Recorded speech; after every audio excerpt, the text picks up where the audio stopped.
Today is Tuesday, December 8th, 2020. Coming up on Roland Martin Unfiltered. Civil rights leaders reach out to Cobb County commissioners in Georgia to question the removal of polling places in advance of the January 5th runoff. We'll talk about that as well as talk with a spokesman from the Warnock campaign. Also, folks, today the Supreme Court has denied the latest legal challenge by Donald Trump to throw out the results in Pennsylvania.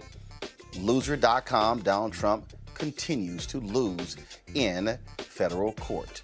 Joe Biden announces his COVID response team today, as well as his health team. We'll tell you about the African-American woman who has been chosen. Also, on today's show, Politico is reporting that Congresswoman Marcia Fudge of Ohio has been chosen by Biden to be Secretary for Housing and Urban Development. We'll tell you what that means for African-Americans. Also, history is being made at MSNBC, where Rashida Jones becomes the first African-American to lead a major news network. In Tennessee, Brandon Jones is waiting to be executed for his role in a murder, even though 5 of the jurors who sentenced him say his life should be spared. We'll have those details and talk about evil. Donald Trump is looking to execute 5 folks before he leaves the White House. Why are they in a rush to kill people?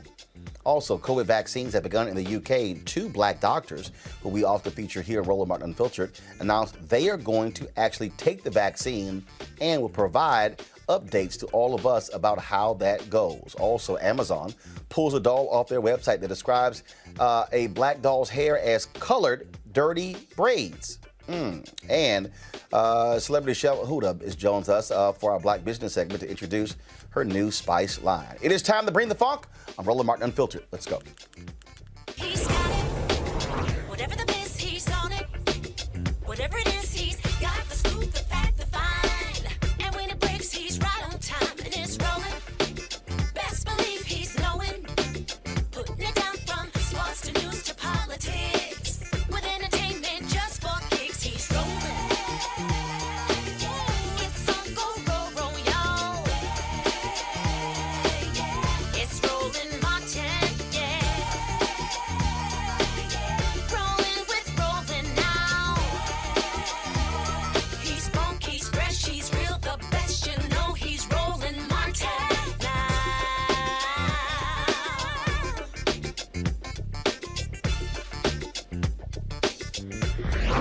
Martin! In Georgia, all eyes on the nation are on that particular state, and folks, already Republicans are playing shenanigans when it comes to voting. Cobb County has announced that they will eliminate over half of the county's early voting locations. Being that many of these locations are in Black and Latino communities, the move will disproportionately affect people of color. Several groups, including the NAACP and the Southern Poverty Law Center, Black Voters Matter, and the ACLU of Georgia, sent a letter to the Cobb County Board of Commissioners and Cobb County Board of Elections and Registration to express their concerns. The letter stressed the importance of early voting accessibility, stating that advanced voting opportunities are vital to ensuring voters can safely, securely, and freely participate in our democracy. The COVID-19 pandemic, which is ravaging the nation, has had extremely harsh effects in communities of color, especially African Americans. And so what they said is that, again, they say it is an untenable option for many voters. Now, activists are hoping Cobb County election officials are going to reverse their decision. Cobb made the decision, they said, because due to the drawn-out proceedings of the November 3rd election, because of also the holidays, they don't have the additional personnel needed to have those locations open. But there was a significant turnaround in Cobb County this year going for Joe Biden over Donald Trump. Cobb County also is the 3rd most populous county. Listen to me clearly. The 3rd most populous county in the state. And so voting rights advocates say this is an attempt to improve the chances of Kelly Loeffler as well as David Perdue in their battle against John Ossoff and Raphael Warnock. Ain't that grand? Folks, do we have our guest ready? Let me know, please, to talk about this here. This is a huge deal. I do want to bring in my panel as well. Michael Imhotep hosts the African History Network show. Candace Kelly, legal analyst, and Rena Shaw, the Lincoln Project Women's Coalition. We're going to talk to, in a second, to the spokesman for the Warnock campaign about this very issue. I want to go to you first, Michael, and that is this here. Again, the reason we have problems is because of this goes back to Shelby v. Holder decision. The U.S. Supreme Court determined that it was unconstitutional, the whole issue of preclearance. All right, gutting that particular section. Republicans have refused to fix that. As a result, since that decision, Republican-led states have been rushing to put in voter suppression. If Shelby v. Holder had not been ruled, if the Voting Rights Act was still intact, then they would have had to get permission from the Department of Justice to make one of these moves. This is one of those lasting impacts of that Supreme Court decision. Absolutely, Roland, and thanks for once again for having me on. So Shelby County versus Holder is extremely important. 2013 U.S. Supreme Court case. And when I speak across the country prior to COVID, I would ask many African Americans about that court case, U.S. Supreme Court case, and they didn't know about it. You got to go back to 2012 presidential election. That preceded 2013, and there was a record number of the turnout percentage-wise of African Americans voting in that 2012 presidential election that President Obama was on the ballot was a record number. 66.6% of African Americans registered to vote voted. And based upon my research, that was the first time the percentage of African Americans voting was higher than the percentage of white people voting. Shelby County versus Holder was a backlash to that. And what happens is, Roland, is that because many of our people don't understand history, we don't understand these cycles of backlash that take place, okay? Whether we talk about the end of Reconstruction, whether we talk about the end of the Second Reconstruction, and Richard Nixon being elected in 1968, running on the platform of law and order, which was a backlash to the Black Power movement, the Civil Rights movement, all of that. So right after Shelby County versus Holder, you had all these new states that started coming out with new voter ID laws. And then this impacted the 2016 presidential campaign, where there were 868 fewer polling places. We're not, a lot of people, you connect the dots, but a lot of our people don't know that these dots exist to connect them. Because of Shelby County versus Holder, U.S. Supreme Court case 2013, and you had these Republican-led states that started shutting down these polling places because they didn't have to get clearance from a federal judge. Ari Berman, who wrote the article that you are going to talk about from Mother Jones, Ari Berman wrote a series of articles for The Nation during the 2016 presidential election dealing with this, and he has one that talks about how there were 868 fewer polling places. Today is somewhere around 1,600, 1,700 fewer polling places. So we have to understand how all these dots are connected. And lastly, if the African-American vote did not matter, we have to ask ourselves, why do people work so hard to suppress our vote? Why are they going to the U.S. Supreme Court? Why are they shutting down all these polling places, many of them in African-American and Hispanic, largely populated communities? So we have to understand this history and understand anytime you have periods of time of perceived advances by African-Americans, there's always a white backlash. Yeah. We got to understand that history to be able to defend and block against that backlash. Candace, again, Cobb County says we simply don't have the staff. Are you buying that? I am not buying that. And neither is LaTosha Brown of Black Voters Matter. And I want to quote her by saying there's one thing that you can count on Republicans for, and that is being racist and voter suppression. And they have stepped up and they have risen to the occasion. And so in this situation, we see that the machine continues to work to make sure that the numbers of Black folks cannot get to the polls. I mean, if we look at the overarching, just everything that's going on, from what Donald Trump is doing on down, this is really kind of like an overthrowing of the government. If we look at what that means, we're looking at people who don't want certain people to be in place. And that's exactly what Donald Trump is doing. And all the way down, all the Republicans in Georgia are working under the same kind of premise that Donald Trump is working on. And that's what we are seeing here. But as LaTosha Brown said, and as everybody has said who's been working on the ground in order to make sure that these places aren't closed, they are not having it. They are going to work. They are in the trenches. They are working right now. This is something that wasn't a surprise. So they already have their plan B in action. Rena, what's interesting is that DeKalb County, they're actually expanding polling locations for the runoff election. Cobb County also, Republicans, that is considered a Republican county. They had a 4-1 majority. That lead has shrunk. I think it's now down to 3-2. And so there's no doubt in my mind you're seeing the impact. And for them to shut down one of the early voting locations in a black neighborhood, we know what that's all about.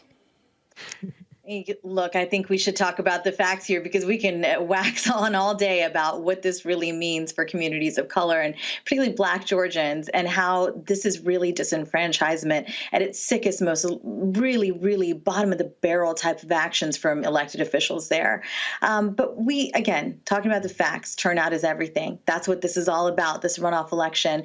And we look at history and we see that Black voters in Georgia haven't turned out in high rates. But this is the year that could be different because of the work of people like Stacey Abrams. She did the work in groups like Fair Fight, Black Voters Matter, New Georgia Project. Lots of African Americans were fired up after Stacey Abrams lost, and they've done the work. It shows it showed in the general election.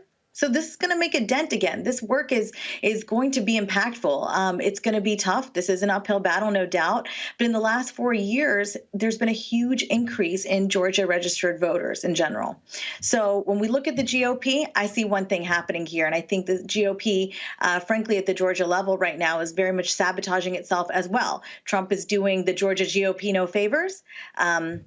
However, you look at Perdue and Loeffler, and they're calling on the Georgia Secretary of State, Raffensperger, who wrote the op-ed saying that he went out and he supported Trump. He and his family, they voted for Trump.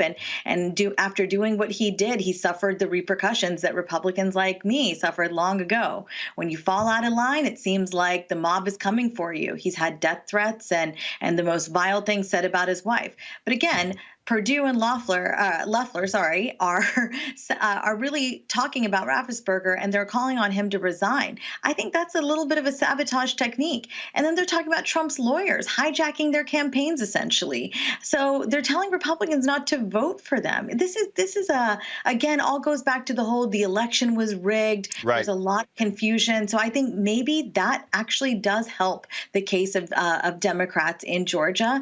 And one final point, though. Coalitions are important. What we see happening in Cobb County really is the coalition that's built by the NAACP Legal Defense and Education Fund, right. All Voting is Local, Georgia Southern Poverty Law Center Action Fund. These groups are pivotal. So it's important for these groups to come together to fight voter suppression because it shows the unified coalition. And that's honestly the first most important step. Let's go to Terrence Clark. He's a spokesman for the Warnock for Georgia campaign. Terrence, welcome to Roland Martin Unfiltered.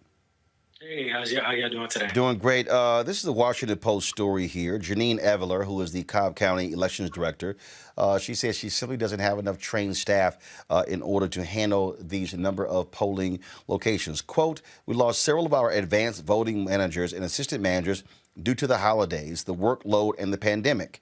She said the remaining team members who agreed to work would do so only if the hours were less onerous. We are at the end of the election cycle, and many are tired or just unwilling to work so hard, especially during this time of year. Then she says that the workers are, now this was interesting here. She said that the workers are seasonal employees hired and trained for statewide elections.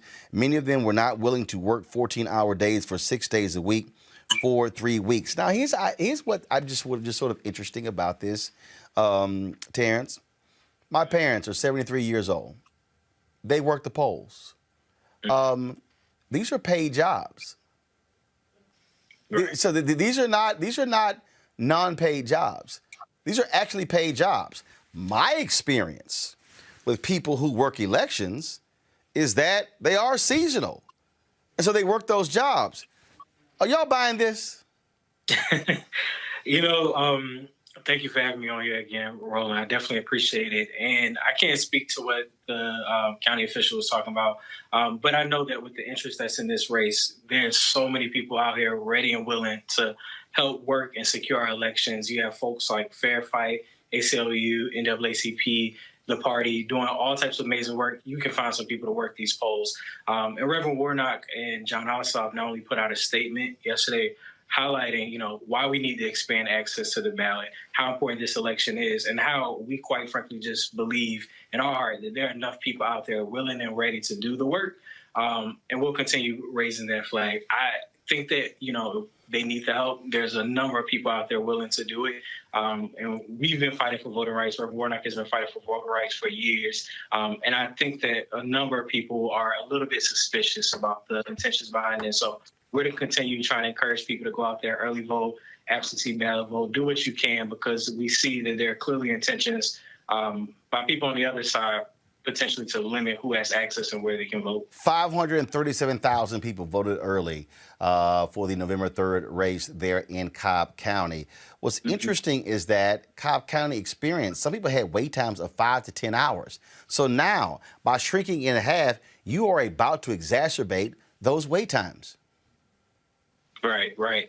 And I mean, I'll tell you from my own personal experience. So I live on the south side. I'm in a place called Henry County. Another suburban areas that's gone from Republican to Democrat, because you have precisely candidates like Reverend Warnock, John Ossoff, Stacey Abrams, who are clearly appealing to a growing electorate. It took me 5.5 hours to vote, and they had all types of machines in that place. So I think that, again, we are trying to expand access wherever we can. That's why we're encouraging people to let them know that it is safe to get your absentee ballot, drop it in the drop box. If you don't want to have to wait in those long wait times, if you don't want to have to be in those lines, potentially risking your safety, during COVID, it makes no sense to limit access in the middle of a pandemic, right? And so you have to ask yourself, what is the intention behind it? And I think we'll continue to do what we can, like I said, to make sure people recognize that early vote starts on the 14th. Try to get your vote out there. We have so much on the ballot right now, from expanding healthcare to climate change to voting rights in and of themselves. It just seems illogical. You wouldn't do this in a regular year, but we want to do it in the middle of a pandemic. It's a lot of questions, I think, left to be answered there. And again, so we'll certainly see that if folks are sort of waiting on that. Terrence Clark, we certainly appreciate it. Thanks a lot. Appreciate you. For the really thing, in a moment, we're going to talk with Cliff Albright. He is the co-founder of Black Voters Matter. I'm going to go back to my panel here. And Candace, again, I'm always talking about on this show how you have to connect the dots, how you have to understand that decision by the Supreme Court opened the door for massive voter suppression. Thousands of polling locations in the South have closed since the Shelby v. Holder decision. Most of your voter ID laws put in place after the Shelby v. Holder decision. All of these voter suppression tactics all came after the Shelby v. Holder decision. By also connecting the dots, of course, massive turnout for Obama in 2008. Then folks don't come back. Listen to me clearly, people who are listening. People don't come back and vote in the 2010 midterms.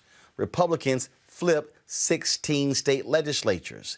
That's why today they control 30 or more, I think it's 31, governor's mansions and legislatures in the United States. And so they then were able to put these laws into place and that's how political gerrymandering, because the gerrymandering came in after the 2010 election, because that was tied to the census. And so all these things are combined. And so the reason why this race and why Republicans, they get it in Cobb County is so important, because they know that if John Ossoff and Raphael Warnock, Candace, if they beat Kelly Loeffler and David Perdue, Democrats will have a 50-50 tie. Kamala Harris can break the tie, and they can actually pass a bill to restore what was denied in that Shelby v. Holder decision. That's why so much is on the line here if Ossoff and Warnock are able to win. Absolutely. And you've connected the dots so well. And I think that one important thing that really kind of was the tipping point was what happened with Stacey Abrams. This really woke people up. And that's a big dot in the whole trajectory that you're talking about.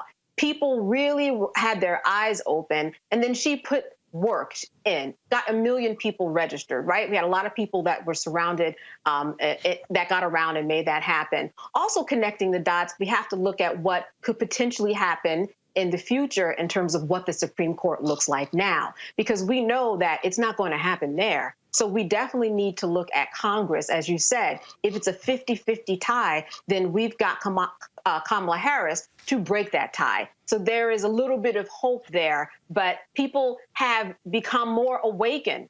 We were asleep. A lot of folks were asleep over the years. As you said, these midterm elections, people generally don't think about them. Now, 7 o'clock on CNN, we're sitting at home on a Sunday night watching people down in Georgia because it's just that important and all eyes are on Georgia. I think that people have gotten the message, not only for this election, but for more midterm elections to come and in the future. I think people have finally become awakened. The reason I keep using that phrase, Michael, connecting the dots, is because our people need to understand. Look at what happened in North Carolina when Democrats were able to gain control of the North Carolina Supreme Court. That's why voting also matters, because guess what? You've got the sister there, Sherry Beasley, who is down 400 votes from being the Chief Justice, which means that Democrats could have had a much larger lead. Now that's going to shrink. That is important because she then determines what is called up. That matters also because, again, for the folks, when they say if voting doesn't matter, if 500 more people voted in North Carolina, she is Chief Justice. That's how they were able to strike down a voter ID there in North Carolina. That's how they were to strike down racial gerrymandering. And so we have to understand all of these things are interlocking, and how not voting can determine who does win. And then who wins then determines who controls the legislature. Who controls the legislature then determines what laws are passed. And then who wins on the county level determines who controls the elections board, which then controls polling sites. All of these things go together. Absolutely, Roland. Not only does it all go together, but my degree is in business administration. So when we talk about economic empowerment and building black businesses, in 2016, you had, people saying we don't need to vote. We just need to do economic empowerment and, build businesses, things like that. And I said, that's good. I'm all for that. I've done that. But you also need to elect a president whose economic policies are going to protect the economy that your black-owned business depends upon to survive. You also need to elect a House of Representatives and a U.S. Senate that are going to pass laws that protect the economy and are beneficial to your black-owned business, to your family, to your communities, et cetera. So this is all connected. Everything from criminal justice reform to relieving student loan debt to the Education Department, Environmental Protection Agency. So this is all connected. Then when we look at federal judges, because see, in 2016, one of the ways that the Republicans were able to get people to come out and vote against their own interests and vote for Trump was they said this is about the courts, the federal court and the Supreme Court. So Trump has gotten, I think it's 225 federal judges now confirmed. Okay, and it pushed through the Senate, and a lot of these nominations are coming from the Federalist Society and the Heritage Foundation, the Federalist Society and the Heritage Foundation. The year 2043 is what has a lot of these white people scared. Not all of them, but a lot of them. And they know that by 2043, they will no longer be the majority population in this country. So they want to control the federal courts for the next 25, 50, 35, 40 years. Okay, so this is why even after they didn't pass a coronavirus bill in the Senate, they're still ramming through these unqualified federal judges. This is one of the biggest white affirmative action programs I've ever seen. Go ahead, brother. These are unqualified people. Go ahead. And Rena, I'm going to bring in Cliff Albright just 1 second here. But again, when we talk about how it's all interrelated, this is why we often on this show constantly say you cannot ignore city elections, school board elections, county elections, state elections, federal elections, because what happens in this state election could impact what happens in this county election. What happens in this county election now impacts early voting locations. And so everything is not about the president or U.S. Senate or congressional races. Mm-hmm. Well, Roland, I think back to what's interrelated when you mention that word. By and large, we are a nation made up largely of people that do not want to be inconvenienced. And by virtue of being people who do not want to be inconvenienced, we have fractured ourselves as a society. And that has led to us caring less and less about what happens to our neighbors. So the neighbors that don't look like us, don't think like us, ideologically, ethnically, racially, we are so divided because we have figured out that to be less inconvenienced, we can just shut off caring. We don't have to show up to certain things. We don't have to care about certain things. So our value system is where all this really comes down to. What is in our value system? I think about myself, for example, often when I compare myself to, say, cousins of Indian ancestry and who are the daughter or sons of immigrants like my parents.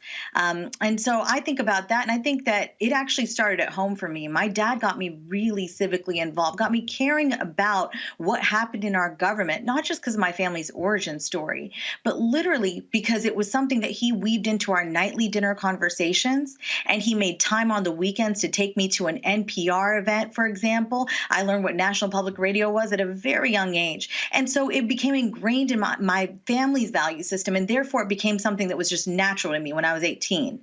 Now, registering as a Republican was not something I don't think my father was very proud of, but he was glad that I cared so much. And I think that is the thing we do and we have to talk about as a nation moving forward, particularly this next year after this new administration comes into power. We really have got to figure out, how do we get people to care? How do we get people to show up? And how do we make it a part of our family value system that voting, civic engagement, these things are paramount to having the society, however you see it, having the American society that we all want, that we all can thrive in. Until then, it's just going to be an every 4 years game. One thing, though, I want to share with our audience a stat that actually did help me feel more encouraged about the situation in Georgia, for example. This one stat really stuck out to me, and it was the number of eligible but unregistered Georgians. In 2016, it was 22%. Guess what? It fell. And in 2020, it was 2%. That's encouraging. That number is encouraging. That tells you people are showing up. They're figuring out something matters. I should show up. I should care. I should be a part of a change because this is something that has had to take a multi-pronged effort from outside forces, but we can do it right by making it right in our families first. Cliff Albright is the co-founder of Black Voters Matter. Cliff joins us right now. Cliff, look, elections are not federal elections. They are actually state elections. And they're not really state elections. They're also local elections. And so the reason I'm constantly walking through this process is for people to understand that, yes, you have the Secretary of State, yes, you have the governor, but the decisions to exactly what early voting locations, those are county decisions. And so counties make those choices. That's also based upon budgeting. And so we have to understand that. And so and we're seeing this now, again, what Cobb County is doing. And look, it is fundamentally the Republican Party strategy to lead voter suppression, pure and simple. That is their strategy. Yeah, definitely. And for all the reasons that we've already talked about on this show, they recognize that their numbers are decreasing. They're recognizing that the demographics are on our side. They're recognizing that we're increasing turnout, that we're increasing registrations, right? And so it's at the local level. You've made the point very well about connecting the dots. The reality is, we talk about Trump, right? And what this Trump era has meant.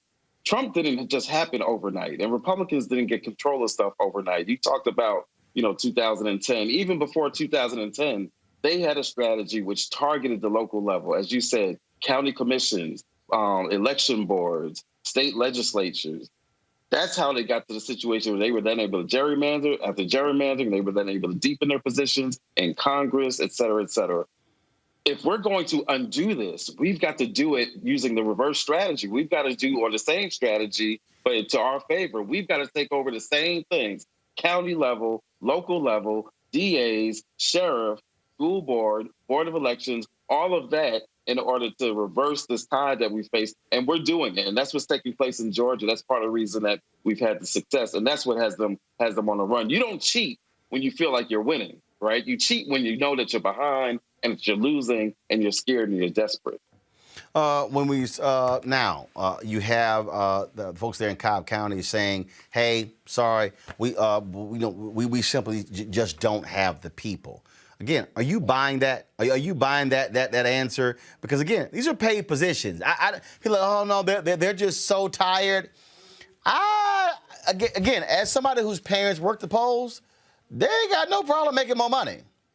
No. I mean, and if you look at those reasons that were in that letter, it makes absolutely no sense from a couple of different perspectives, right? They talk about, it's the pandemic. It's, it's in the middle of the holiday season, right? It's a runoff election. Guess what? None of that was surprising.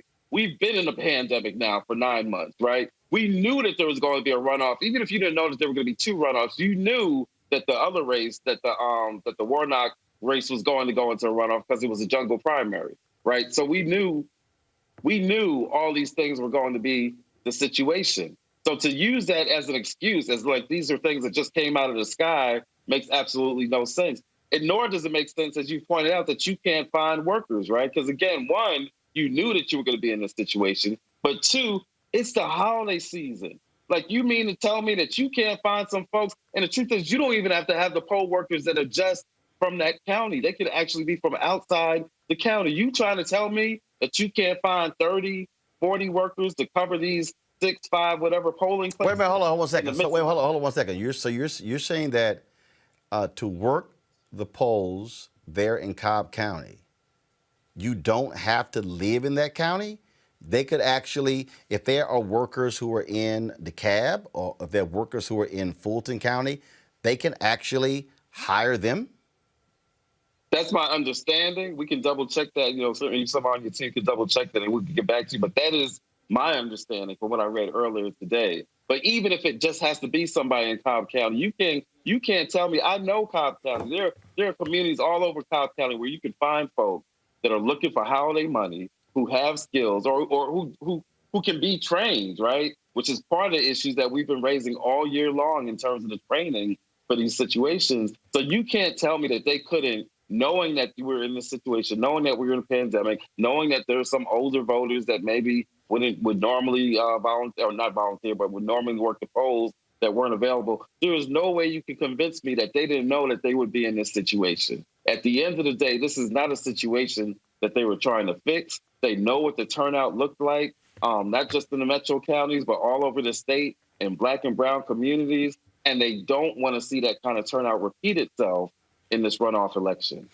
All right, then. Cliff Albright, of course, co-founder of Black Voters Matter. Cliff, what are your upcoming events there in Georgia our folks need to be aware of?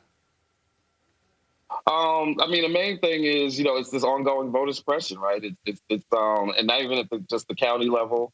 The Secretary of State continues to launch investigations that are targeting voter registration organizations like the New Georgia Project. It's really ironic when you talk about the hate and the threats that this Secretary of State and even the government to a certain extent. It's literally like in '63, Malcolm talked about the chickens coming home to roost. That's literally what this is. They have created an environment of hate, an environment of false narratives around voter fraud, right? An environment that has attacked voting rights organizations, and now it's backfiring on them. And the suppression is backfiring on them, because the truth is, the more they do these suppression tactics, they're actually helping our cause, because people who may not have even been fully aware of the runoff race, right, who may have maybe got a little disengaged, the more we hear about these stories, whether it's Cobb County or whether it's Trump and all his fake litigation trying to steal the election, the more we hear about all this, the more that folks that otherwise may not have been engaged are actually starting to take notice. And so it makes our job actually a little bit easier, putting aside the suppression itself, but the narrative that it creates raises the awareness of folks that then lets us say, look, y'all, this is why we got to get out in these streets and we got to get to the polling place. Cliff Albright, I surely appreciate it. Thanks a lot. Thank you. All right, folks, breaking news. Joe Biden has picked Congresswoman Marcia Fudge of Ohio to be Secretary of Housing and Urban Development. She is going to, of course, be leading that department. Now, this is quite interesting because Fudge really was going after the agricultural secretary job. She was pushed vigorously by Congressman Jim Clyburn, but Joe Biden has decided to name her as Secretary of HUD. And so that the Washington, the Politico, the Wall Street Journal, they are both reporting that that particular news as well. We certainly will wait for further announcement. This follows, of course, a decision by Joe Biden to pick retired four-star General Lloyd Austin to be his Secretary of Defense in the Pentagon. Speaking of that, today, a group of civil rights leaders met with Joe Biden and Kamala Harris to discuss his picks for his cabinet.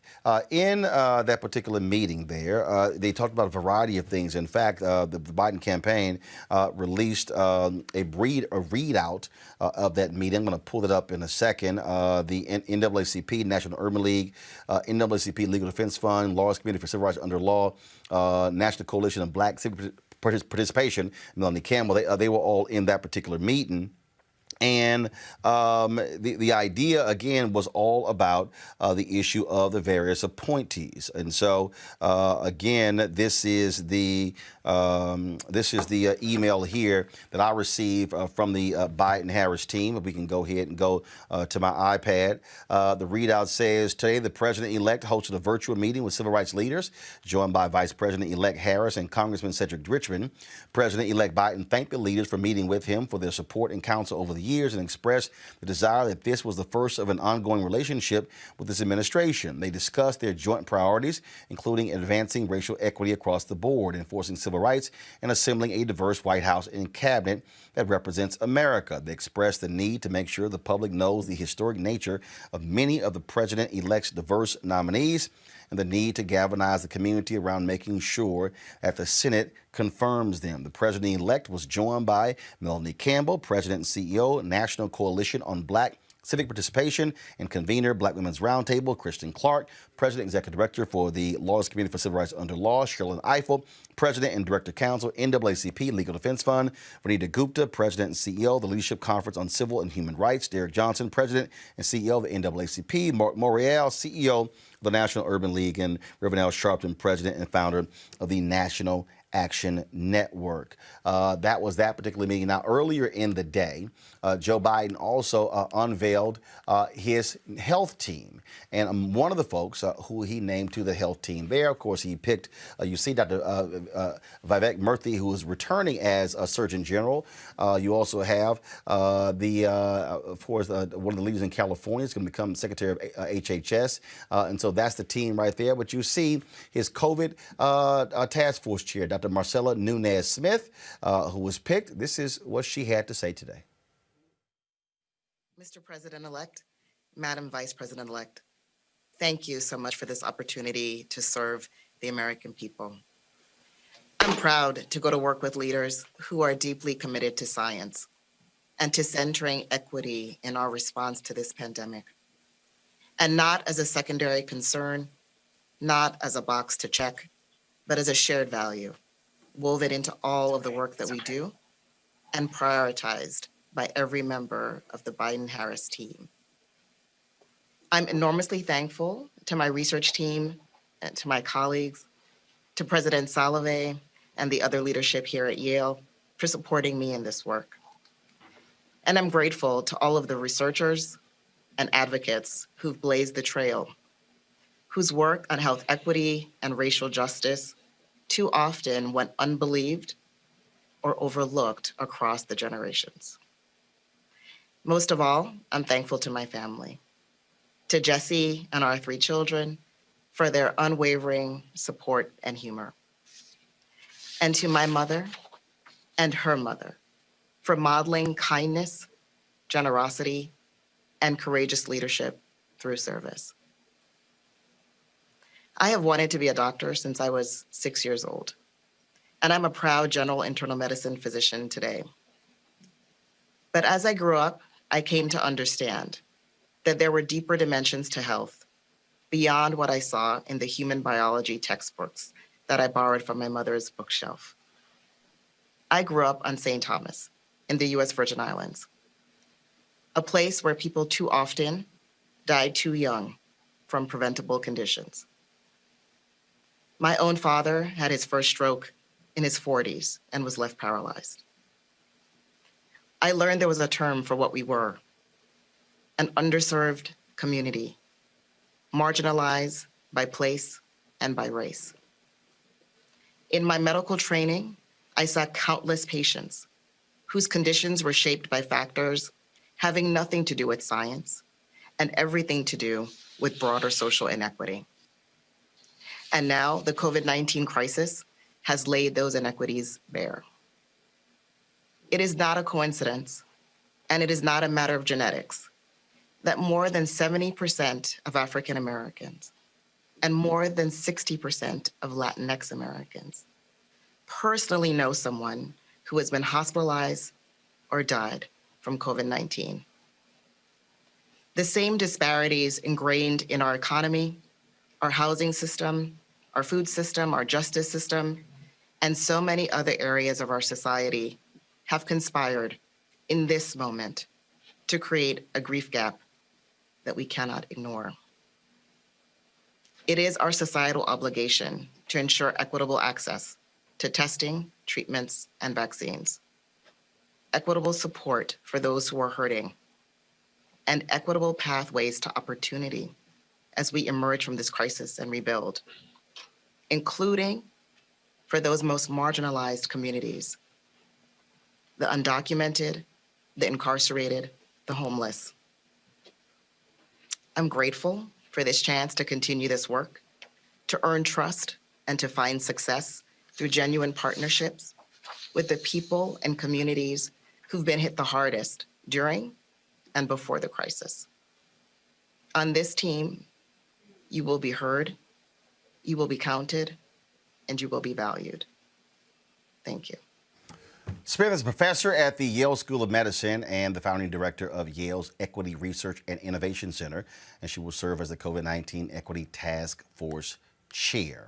I want to go back to my panel. I want to talk about these various appointments and also the meeting with civil rights leaders there. One of the things, Candace, that if you look at the group there, I mean, those are the traditional civil rights groups. I have made the point that we should there should be more groups there as well. I think there should be an additional meeting, a meeting with Black Voters Matter, with Until Freedom, with other upstart organizations, not just the traditional civil rights organizations, to present a much broader Black agenda. Your thoughts?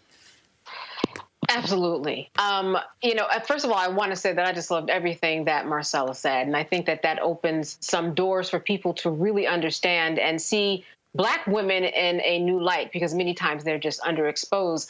But certainly we need more meetings so that people can understand what we are talking about, what is important in the Black community.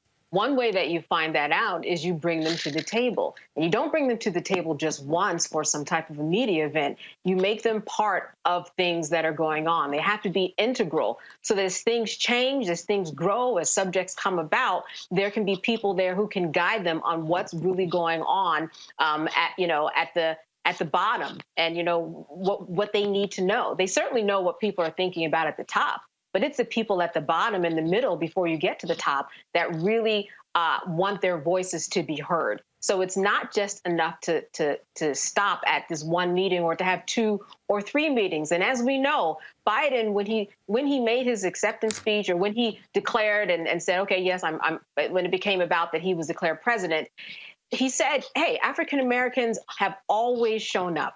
And that is the truth. And now he has to show up, make some types of rules and make some type of agenda to make sure that we're at the table, because we showed up for him and now people are waiting for him to show up for us. Also, just before we continue the conversation, a bit of breaking news is here. The U.S. House just passed the Defense Authorization Bill. Donald Trump has threatened to veto that particular bill because it renames Confederate bases, as well as he wants to go after tech companies.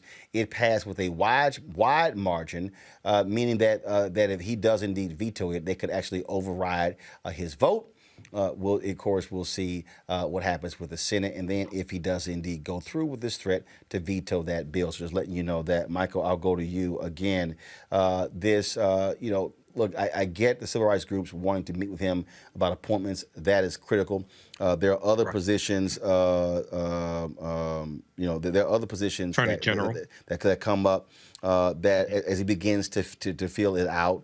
I've seen that the two people leading contenders for Attorney General are federal judge Merrick Garland and then former Alabama Senator Doug Jones. Doug Jones. I argue, frankly, that if it's down to Merrick Garland and Doug Jones, he should pick Doug Jones. Why? Don't take Merrick Garland off the federal bench, the D.C. Circuit, knowing full well when you don't know if you're going to have a 50-50 tie in the United States Senate. Don't let Mitch McConnell control the process as to who actually gets picked to fill that particular seat. That's just my view there. Your thought? Go ahead. Well, no, I agree with that. And when I heard Doug Jones was in the running, I remembered when you had him on the show a few weeks ago, and we talked to him, and it was right before the election, and he ended up losing the election, but he could end up becoming Attorney General. So the meeting that the civil rights leaders had today, I think, was crucial, and I think some of our people don't understand the long game that they're playing. What they're saying is we're not going to wait until all the decisions have been made and then complain about the decisions. We're going to use the leverage we have now while they're while the planning process is taking place to push our agenda. Okay, which is absolutely correct. The other thing is, I think it would be good also for the newer organizations and things like that to have a meeting also. So I think the way that people are approaching this and the way a lot of the civil rights organizations are approaching this, I think is different. And you may correct me if I'm wrong on this, Roland. I think is different than how they did with President Obama, but I think they learned a lot from President Obama, because I remember you and I talked about this before. It wasn't until August 2013 that they presented President Obama with an agenda, a black agenda, quote unquote black agenda. It's about a 33-page black agenda. I have a copy of it. Okay, that was in the second term. Okay, but you talk about how the LGBT community presented him with about a 54-page agenda within the first 60 days of his first term. Yep. So I think many of us are learning from past mistakes and things like that, whether it's intentional or just something new. He was the first black president, but he was the 44th president in general. So I think this is good so far, but I think it's important to keep pushing. I want to see who's going to end up Attorney General, but also who's going to end up as Secretary of Agriculture. Secretary of Agriculture is extremely important. The second largest budget in the federal government. Again, always follow the money. That's what you always have to do there. One of the things that I hope after he makes his DOJ pick, I really hope, Rena, that when it comes to running the Civil Rights Division, that Kristen Clark, someone like her, the Lawyers Committee has chosen to run that. No woman has ever been confirmed for the position. Vanita Gupta was the acting leader of that division, but was never confirmed. That's a confirmed position. So no woman in history has ever been confirmed by the Senate to lead the Civil Rights Division. To me, that would be a great pick to have someone like Kristen Clark restoring the integrity of that division, which has been completely decimated under Donald Trump. Yes, it has. And I think that is the hardest part to have watched, to see Vanita Gupta do such an outstanding job there. I think people across the political spectrum could agree. We need to be having these conversations about what civil rights is in the year 2020, 2021. I mean, with the Kamala Harris coming in to the VP position, this presents a really robust opportunity for the administration to not just say, hey, we're going to do things differently than the previous administration. These are the wrongs we're going to fix. This presents an opportunity to bring so many new people, so many new groups to the table. And that was to your point earlier, Roland. It has to be done. That is the way I think this administration can win a lot of truly folks that feel confused right now about what's going on in the country. The fact that the phrase "the election was rigged" is still a phrase that still is out there every day in mainstream media. Now, obviously, it is one that's propped up by some far-right voices. But I think the unification that the Biden-Harris campaign talked about can really happen in the place of truly criminal justice as well. And Kristen, having been on the show numerous times, talking about a variety of issues in which she and her colleagues have done the work to stand up for Black communities that have truly borne the brunt of our federal government's inadequacy, its incompetence in creating a judiciary that serves all Americans. It's much like medicine. And on this show, I've talked about often how I'm married to a physician, I'm the daughter of a physician, I'm the sister of a physician. So I've learned certain things. And one thing that stuck out to me at a very young age as a brown girl growing up in Appalachia is when my mother, a lawyer, who actually explained to me why I was taking a different dose of Tylenol, because my body metabolizes it differently than a white person's body. When you look at clinical trials, who are largely the participants? Who are these drugs usually formulated for? White people. So communities of color, we've been left out for a long time, whether you look at healthcare or legal. A number of sectors are going to be, I frankly feel, unified by this administration. They're going to address some of the systemic racism that is apparent and obvious in so much of American life. So I'm definitely encouraged. I'm hopeful. That's my tone all the time these days, because we have a President-elect Biden. We have a VP-elect Kamala Harris that have their transition team boasts a largely female staff, and 40% of people of color on this transition team. That is really huge. We should feel good about it because, as you've always said, Roland, I really love this about you, because we need to continue to awaken our fellow Americans to the very facts.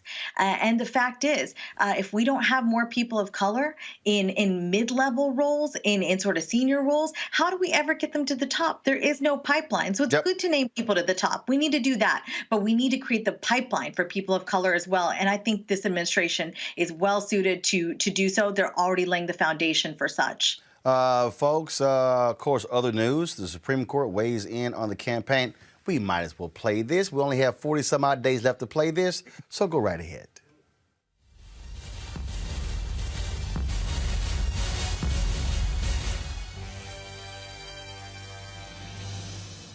Trump has been constantly lying about the election. Did y'all hear the fool the other day in the Oval Office when he gave out another Presidential Medal of Freedom to a sports dude, where he says he won? Dude, no, you didn't. You lost.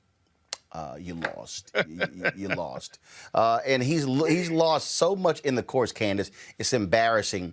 He was begging, oh my God, Supreme Court, please, intervene, please. It's got to be real painful when they issued a one-sentence rejection of the Pennsylvania lawsuit. Go to my iPad. The application for injunctive relief presented to Justice Alito and by him, referred to the court, is denied. That's it. It's one line. They have lost in state after state after state. It is embarrassing to watch these fools. And again, he's been begging. He's been calling Republican leaders in Pennsylvania, please, begging them to overturn the election. For somebody who talks about stealing the election, they literally are trying to steal it. They are begging people to overturn the will of the voter. You got this dumbass Ted Cruz who's saying that oh, no, I'll argue the case. I'll argue the case before the Supreme Court. See, the only way you kind of get to argue the case before the Supreme Court is if there's actually a case. A case. There is no case, and you know what? I just for the sake of it, just for the hell of it, myself, Candace. Let's just go ahead and just listen to the whining of the right. Just listen. Now, with more surrounding the legal battle out of Pennsylvania, Senator Ted Cruz. Senator, let me applaud you because you have offered to step up. I have said from the beginning, if you're looking at the constitutionality of what the state legislature in Pennsylvania did, it directly contradicts the language in Pennsylvania state constitution. Now, that to me is a slam dunk case the Supreme Court should take. You're now willing to argue that, which, by the way, let the record note, you have won cases in the Supreme Court. Well, that's right, Sean, and it's good to be with you this evening. You know, we're seeing across the country lawsuits that are challenging voter fraud, that are challenging irregularities in the election. And in Pennsylvania, this appeal to the Supreme Court raises very serious issues. It raises pure issues of law. And I believe the Supreme Court should choose to take the case. I think they should hear the appeal. And as you noted, the legal team reached out and asked if I would be willing to present the oral argument if the court took the case, and I told them I'd be happy to, because particularly at a time when this country is so divided. Candace. Yeah. They got crushed.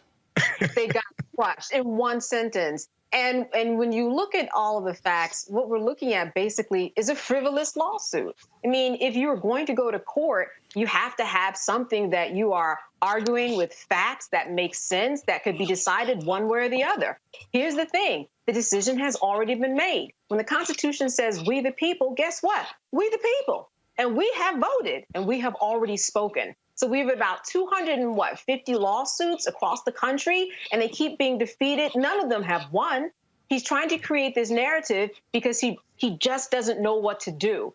Frankly, we know that he's probably very scared because once he is out of office, he's going to be facing more lawsuits of his own that do have standing and that are not frivolous. At the end of the day, he probably owes the court some money because he's wasting people's time. Supporting this type of evidence or non-evidence to go through the court system, and it doesn't make any sense. They're just frivolous. There's nothing behind it, nothing evidentiary to support. I am loving the complete, just how the right is unhinged on this, Rena. I am, in fact, Lou Dobbs has completely escaped any reality. Oh, yeah. Okay, this is this fool last night, y'all, with Stephen Miller on his show. I just want to, you know what? I really should play the crazy ass white people stinger right here.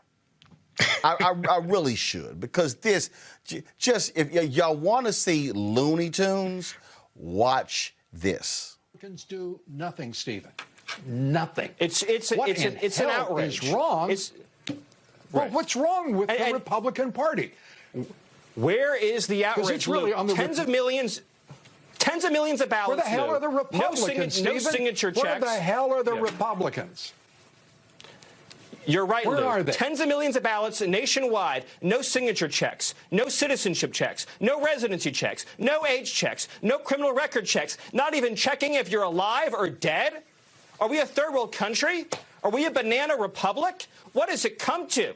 If you count only legal ballots from U.S. citizens, let me tell you what this president gets 4 more years. Let me, and you know, from your lips to God's ears, the reality is that this president right now is fighting, and let's be straightforward about it. He's fighting all alone. And Ted Cruz has stepped up to say he'll argue before the Supreme Court. Why in God's green earth wouldn't the White House jump on it? Why shouldn't they accept that right now? And I'll just say this one other thing, though. If 3 state legislatures I just outlined, one correction in Wisconsin. No, Stephen, I won't let you say. I'm not going to let you do this. I'm not going to let you do that. I'm not going to let you do that. I ask a question. You and I, we're reasonably smart and decent fellows. Why don't you answer me? That's all I'm asking here, Stephen. Why don't you guys jump and salute Ted Cruz and say, yes, we want you on the team now? My God, this is not a time for internecine nonsense on the part of the Republican Party, which is watching its blood drain into the streets because they're gutless.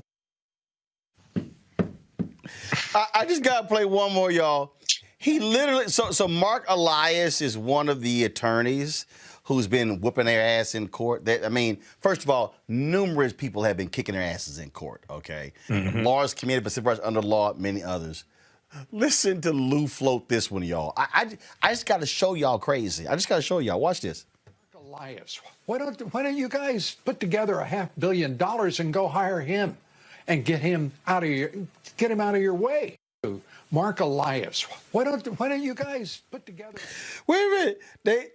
He literally said, why don't y'all go raise $500 million to go pay off Mark Elias to stop kicking your ass in court. That's basically what he said.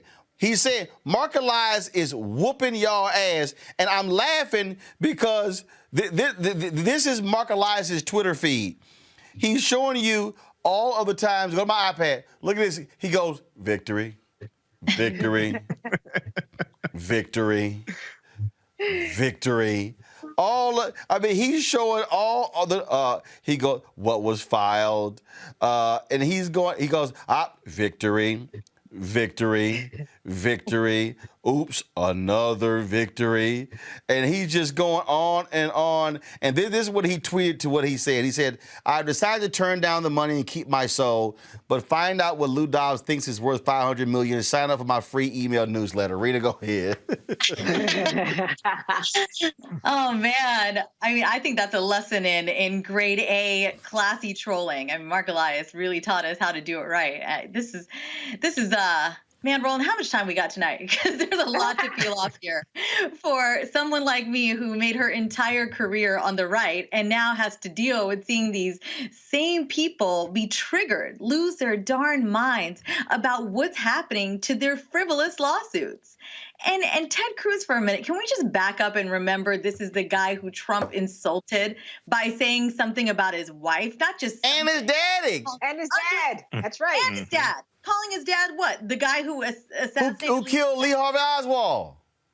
This is a new territory. I want nothing to do with this. I don't align with the party in its current form. I did not sign up for any of this because, I mean, it is just obvious. If you listen to Miller for a second there, you hear him talking out of both sides of his mouth. He's talking about just a banana republic. Buddy, what's your guy been doing for 4.5 years now? He's been the one laying the groundwork for a banana republic in which he can come back again and again. So we get it. These Trump minions are they've lost their minds. They really have. They are unable to they're divorced from reality. They're unable to accept facts. And this is let me just shed some insight here to the audience. I mean, anybody with a brain can really see this for what this is. But I'd like to just put emphasis on the point that as somebody coming up in the Republican Party over these past 15 years in particular, what I saw was the Democrats are the devil narrative that really has won out now. This is what's happening here is that Republicans have such a problem with Democrats. They've painted Democrats out to be anti-American. Got it. That Democrats will kill your children. Democrats essentially are talking about depopulation stuff. I mean, this is the stuff that is winning with the base and making the party more and more right-wing loony. Rena, hold tight 1 second. I got to bring in Melanie Campbell right now. She, of course, Black Women's Roundtable. She was one of the participants in that call today with Joe Biden, Kamala Harris. Melanie, how did that meeting go? And what came out of the meeting? We earlier read the readout from the White House. Thank you, Roland. I apologize. I can't stay on as long as. It's all good. Go ahead.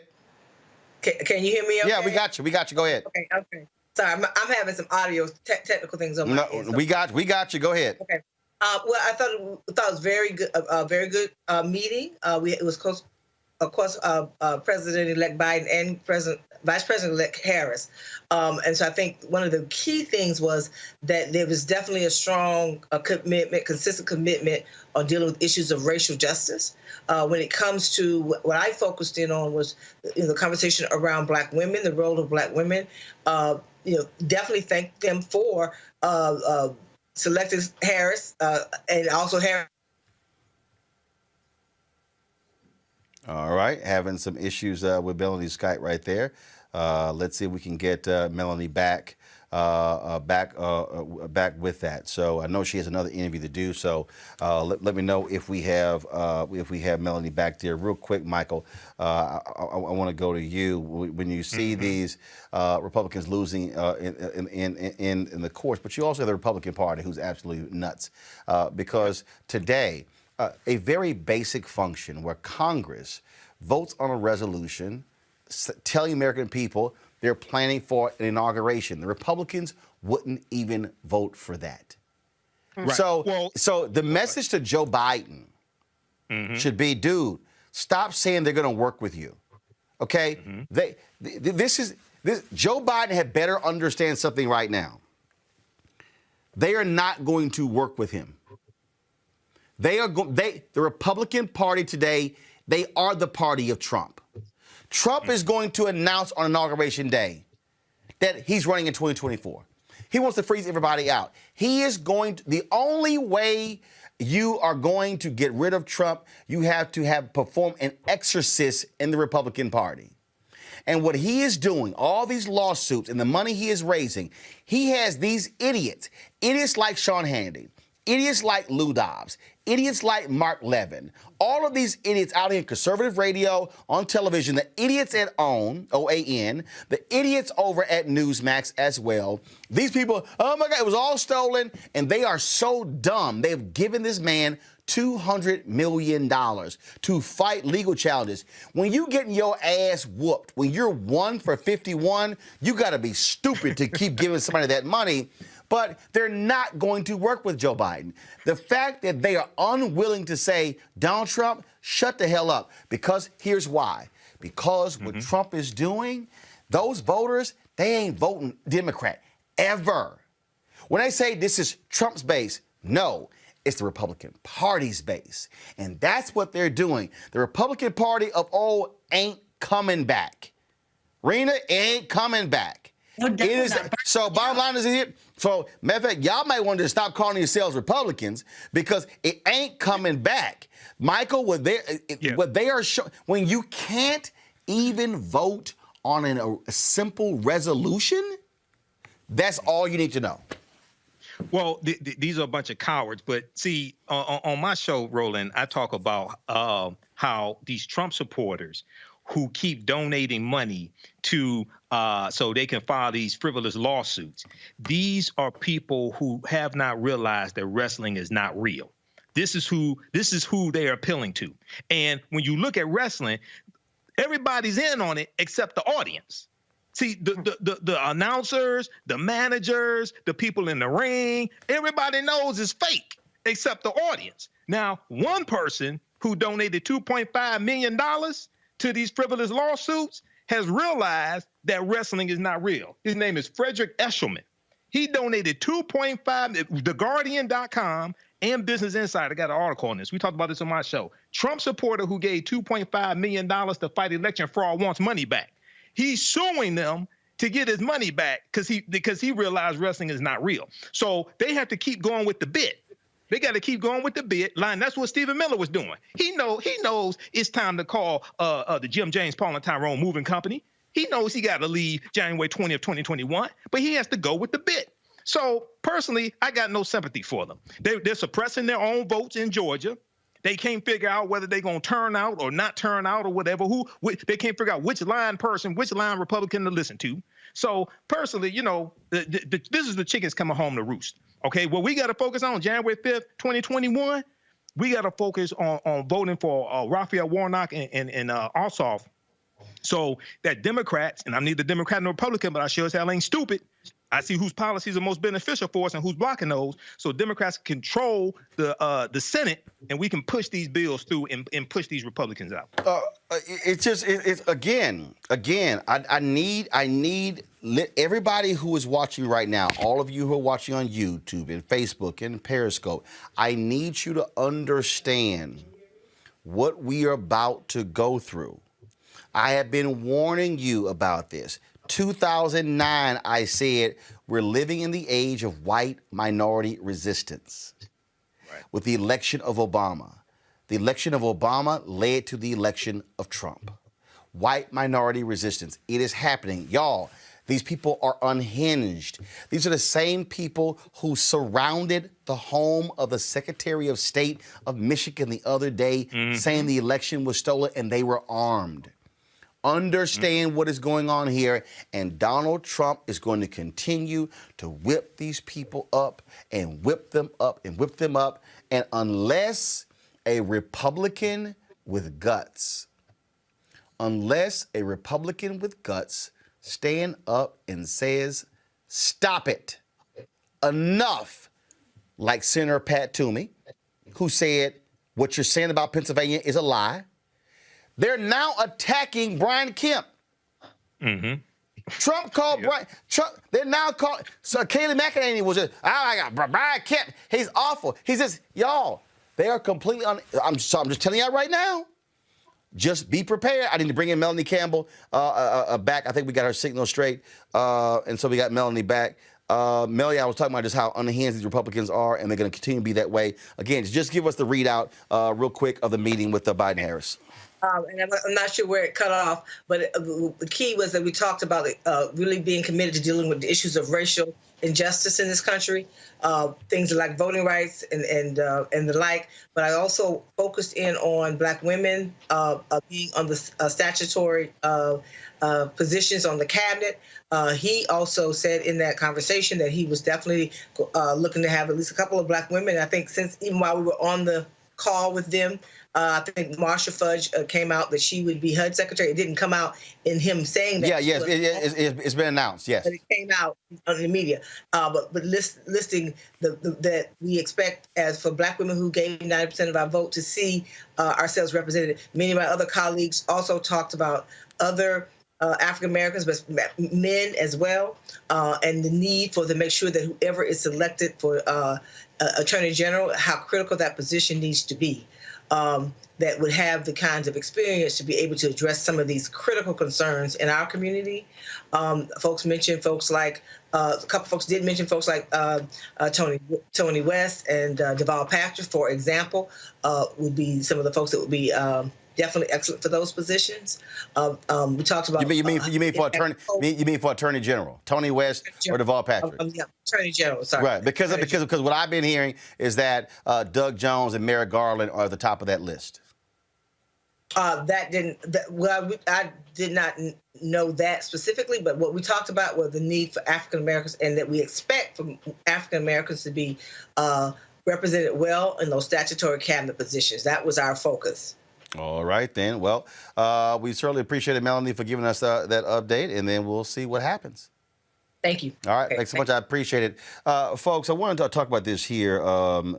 This is something that is crazy. And so to understand how evil and despicable these people are, 40-year-old Brandon Bernard, he is slated to become the 9th person executed since the Trump administration recommended capital punishment in July. Last week, a federal judge denied Bernard's lawyers' motion to stay the execution, despite the fact that several of the original jurors who initially sentenced Bernard to death row now oppose his forthcoming execution. He was just 18 years old in 1999 when he was arrested for his involvement in the slaying of a couple in Central Texas.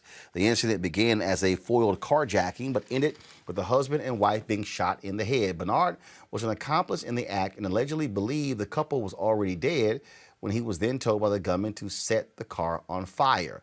The case has received widespread attention with the clemency petition that has reached Donald Trump. Now, Bernard is currently scheduled to be put to death by lethal injection in the U.S. Penitentiary in Terre Haute, Indiana, on Thursday. Now, here's what's interesting.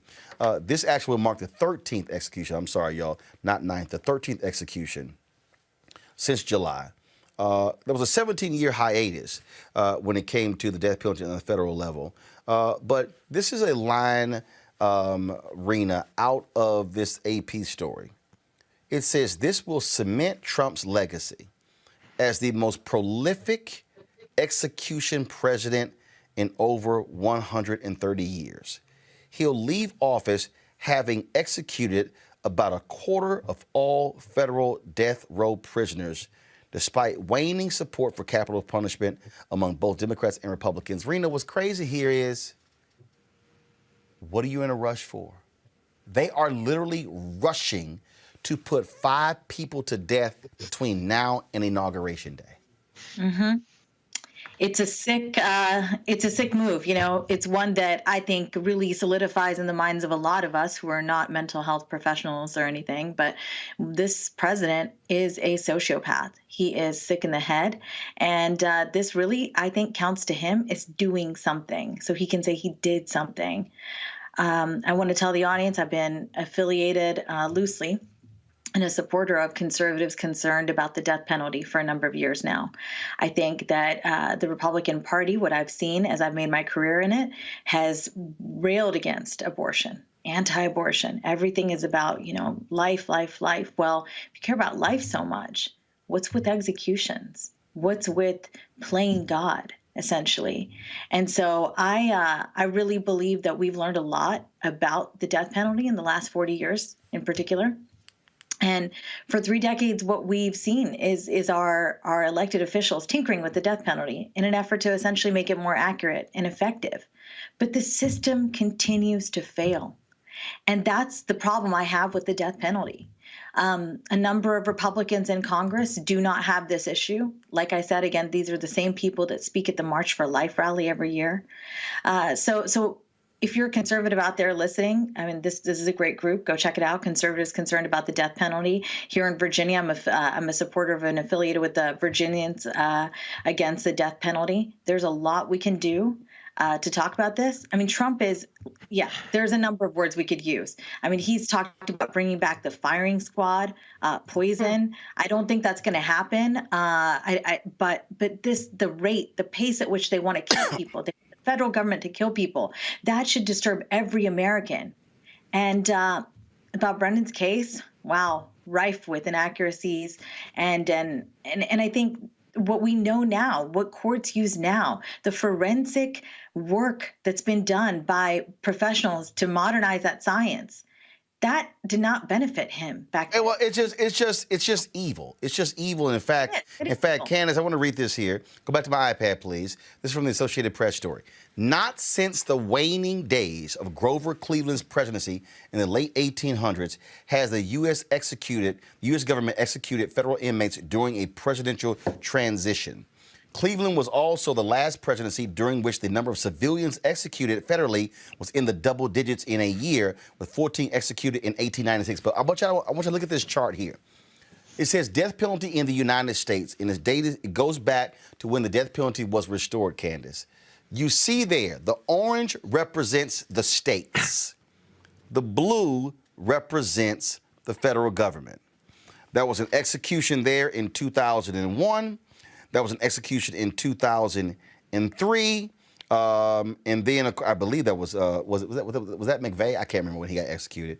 But look all those years of the states, and all of a sudden this huge block right there in 2020. That is Donald Trump. He wants, as a part of his legacy, to be he killed more people than anybody else.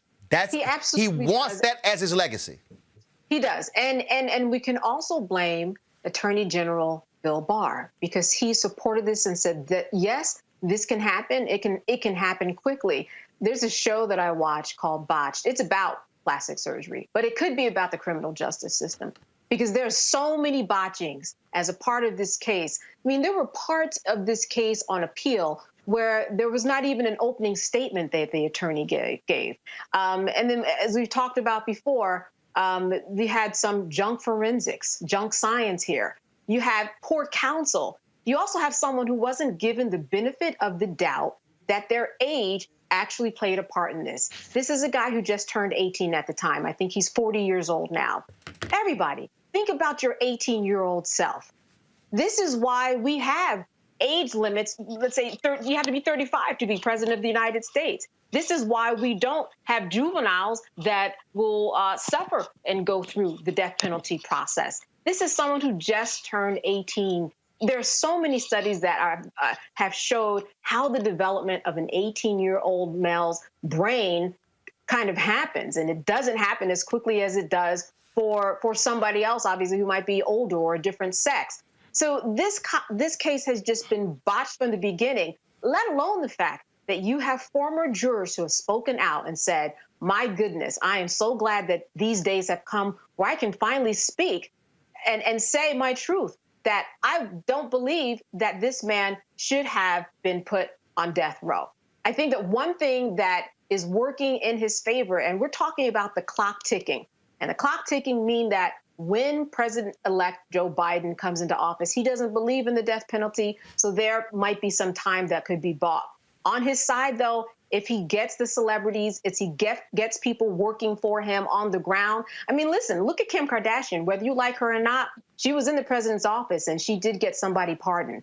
And she has spoken out about this case, too. So there is some groundswell of events that is going on right now. And it will be very interesting to see what happens in this case. But meanwhile, here's Donald Trump saying it doesn't matter. It doesn't matter. Basically, just kill them all, because that's going to be a feather in my cap. Yep, absolutely. Folks, got to go to a break. We come back. We'll talk about Amazon removing a racist doll from their listing.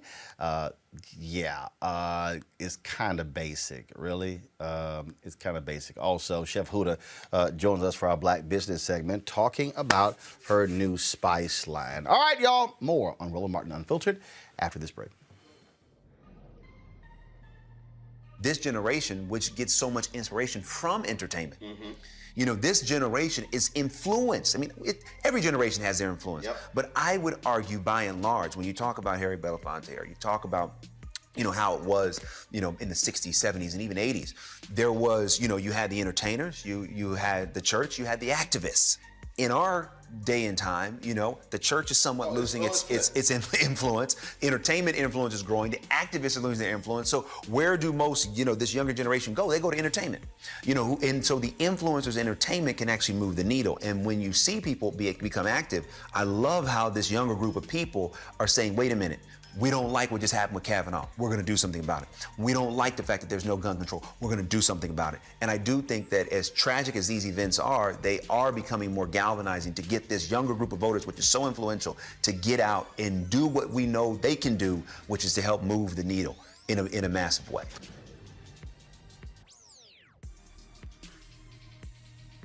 Neighbor as yourself.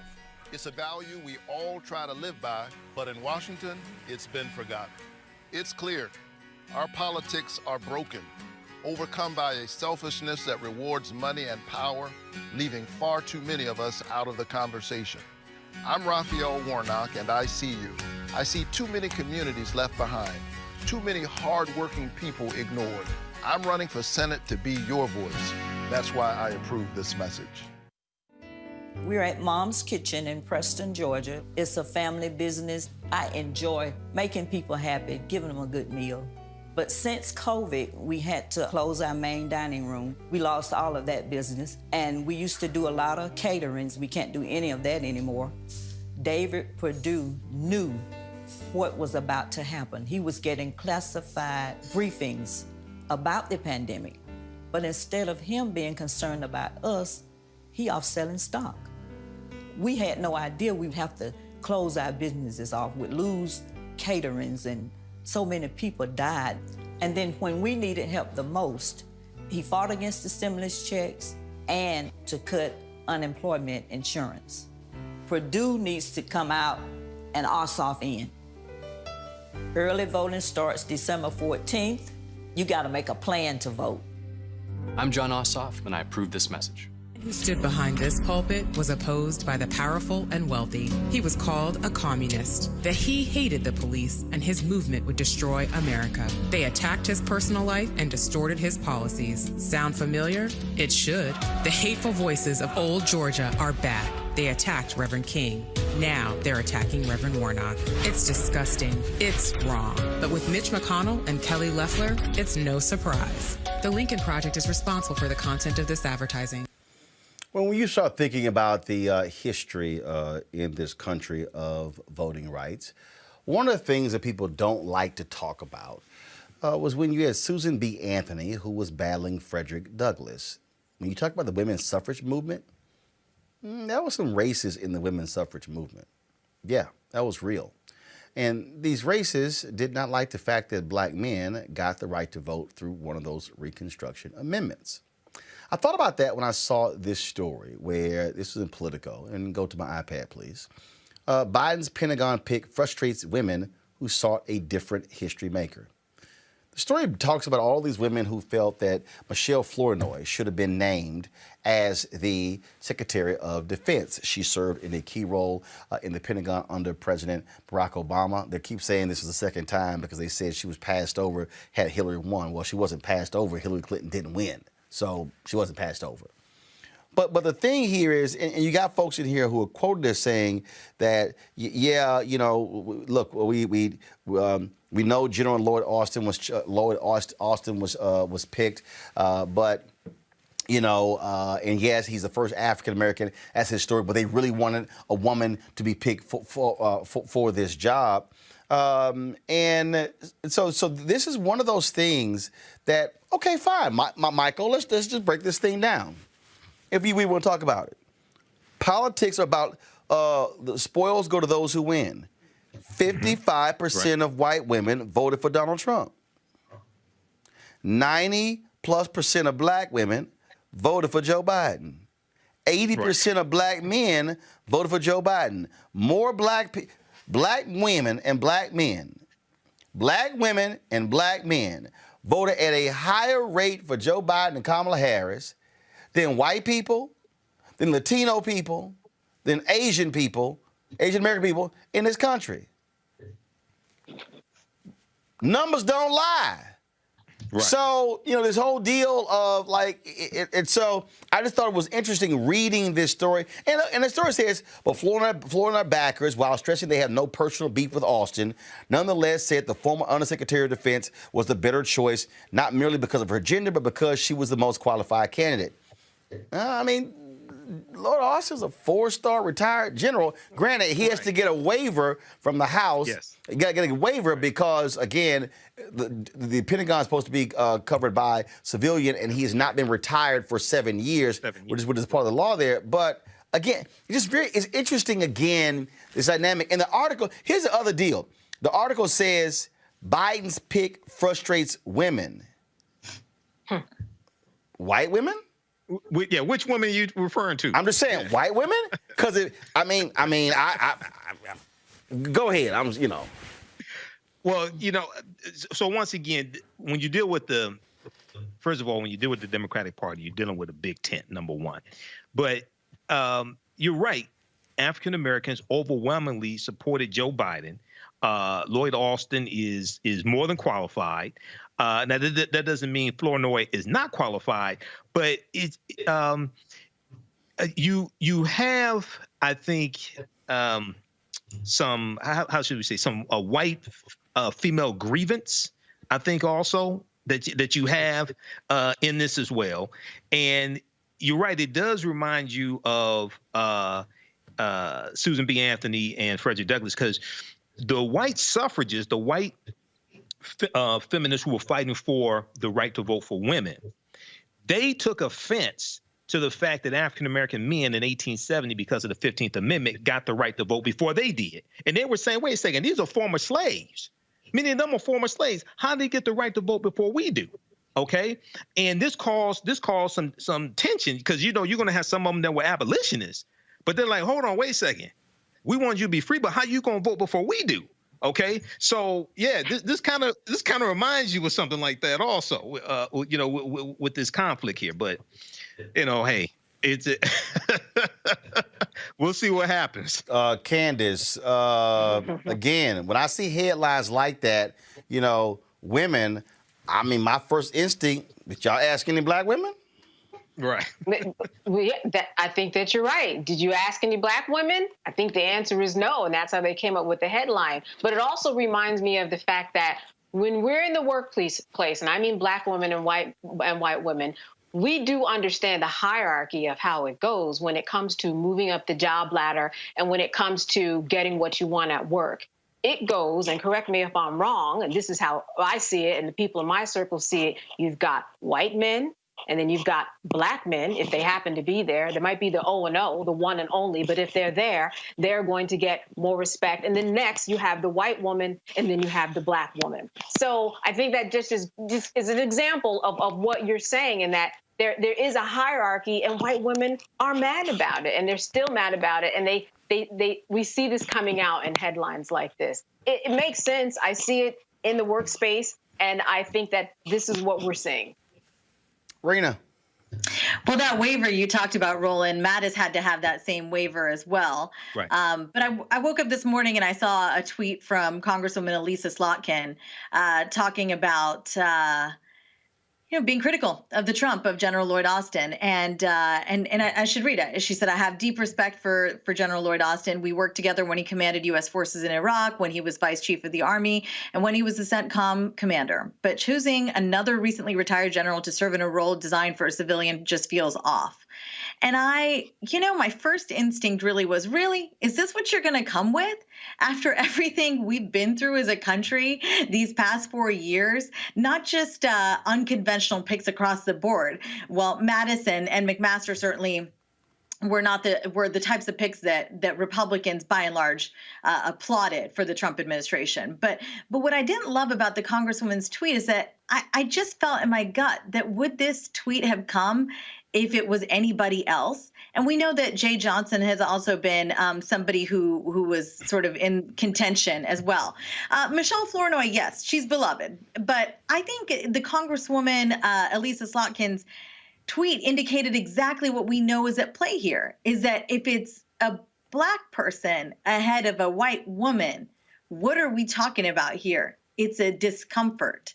And so I don't really have so much of a problem with General Austin. I mean, I don't know that much about his background, except for that what I have read of it and what I know of it. And the Congresswoman had a thread for anybody that's interested. She goes on and on about, his experience, but he hasn't been in private life long enough, and we really need a civilian over there. I just don't get it. Why are you picking these fights at this point in time? We are at a crossroads in the country. The current occupant of the Oval Office has not conceded. And look, he's not legally required to do so, but he continues to go out there and say that this election is rigged. I mean, our democracy is on the line more so than it has been in my lifetime ever before. So these are the battles they choose to pick. Shows us exactly what's going on inside their heads. And again, look, I'm just saying, look, numbers don't lie.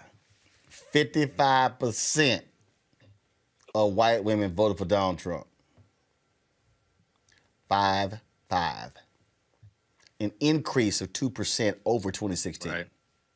An increase of 2% in 2016.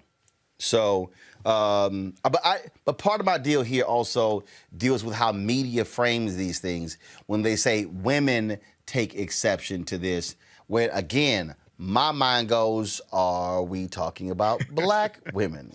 Speaking of Black women, news was made yesterday when MSNBC announced that Rashida Jones is going to be the new president of MSNBC. She is going to be replacing Phil Griffin, who has spent 25 years at the network.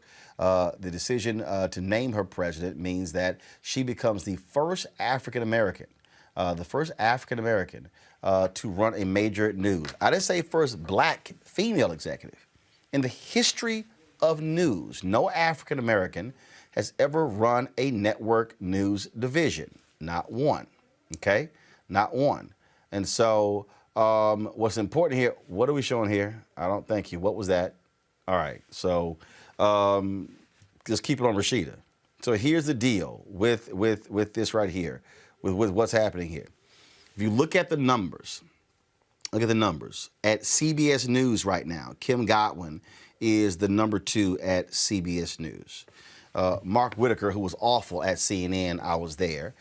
He was the number 2 at CNN as the managing editor. He was awful, okay? And I got no problem saying it.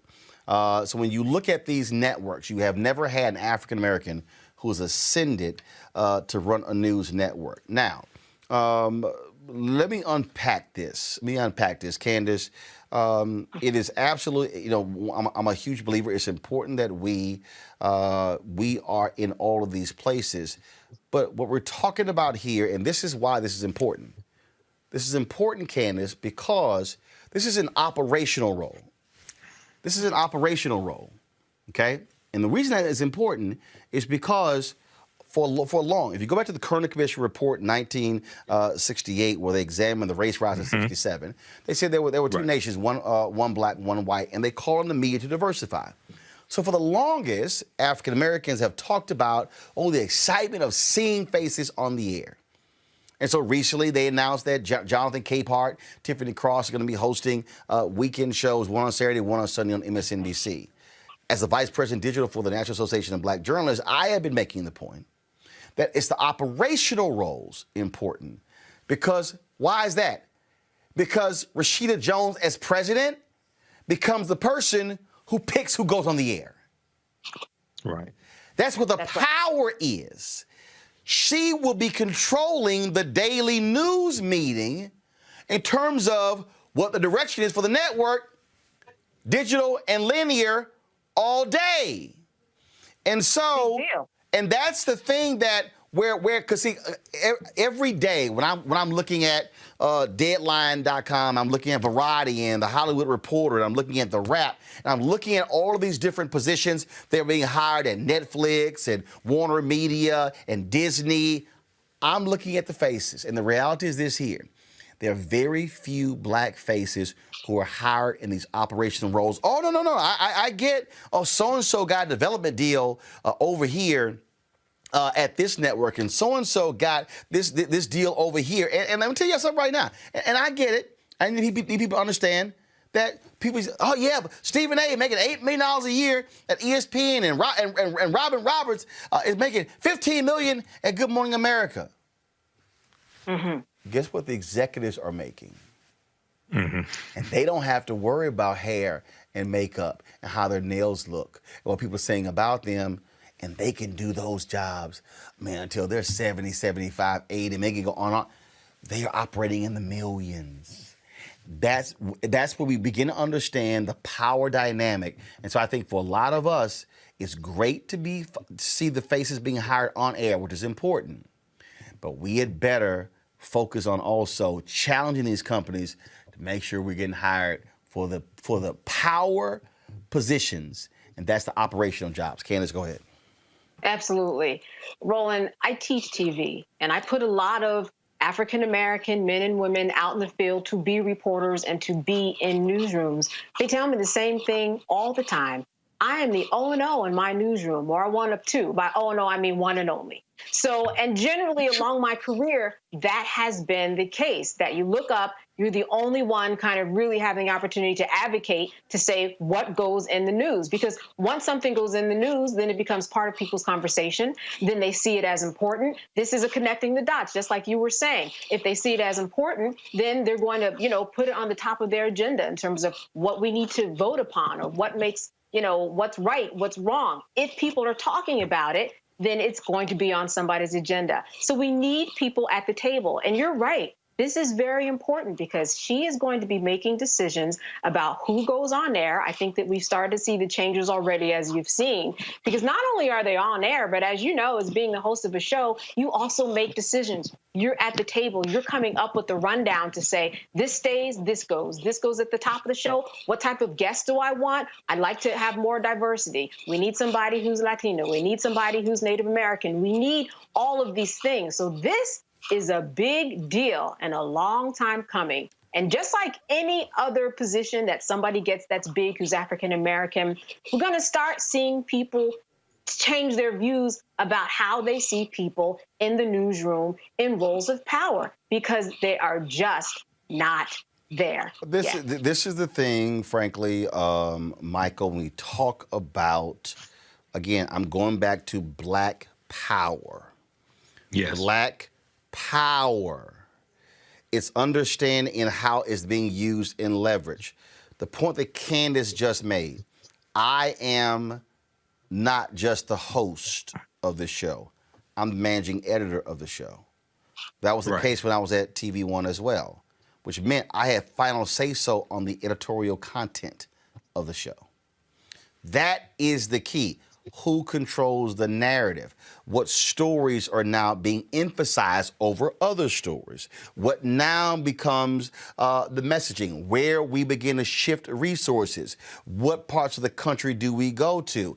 All of those things matter, and it matters who is sitting in the position because historically in media, the reality, just like in corporate America, white men are in control of media in America. Well, this is extremely important, brother. And, I talk about how power is the ability to define and shape reality and help other people accept your definition of reality as if it were their own, as Dr. Wade Nobles teaches us. So when we deal with media, and I have a background in media, this influences the conversation. This influences what people are talking about, what they're reading. When you have control over content like this at MSNBC, this influences the snippets, the video clips that show up on Facebook and YouTube and Twitter, things like this. Articles are then written about this as well. This is an opportunity for us to get more of our issues pushed out nationally that influence legislation, that influence policies, et cetera.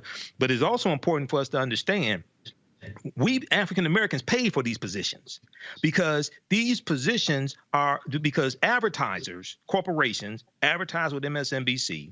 They take that money and then pay these people for these positions. Well, a lot of these corporations get money from African Americans. So we also have to understand this on this other side is leveraging our economics to push harder for these various positions, not just at MSNBC, but at CNN and things like that as well, because we pay for them also. And this helps us in addition to African-American-owned media. We need that. So I'm not knocking African-American-owned media. I want people to understand me on this. We need both. We need both. We need both because we pay for them. We pay for those positions also. So this is extremely important. So Rena, and again, what I'm looking for people to understand on this is looking for them to understand how you must see this whole deal. Understand, and again, I go back to power. Who is in power? How power is being controlled, how power is being defined.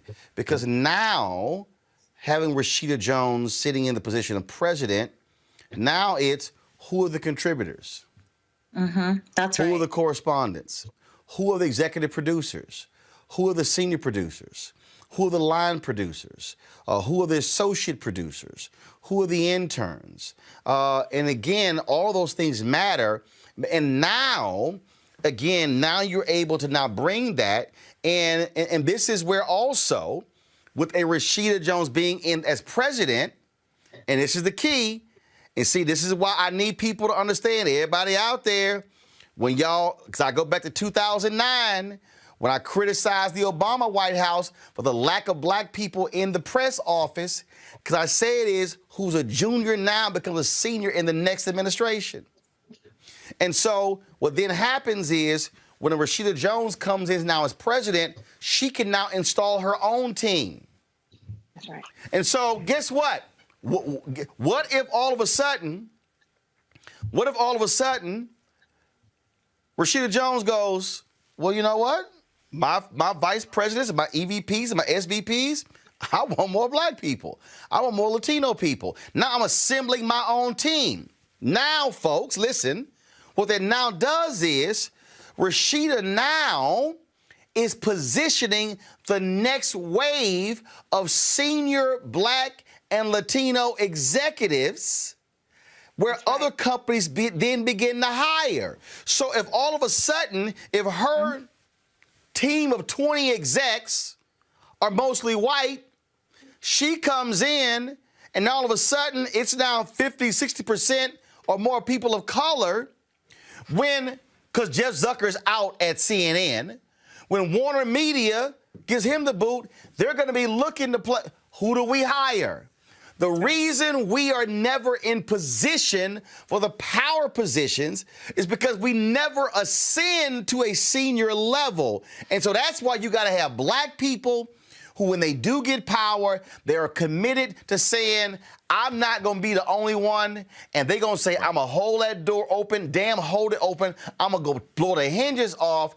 And so now all of a sudden, you're able to build capacity because you now have the power position.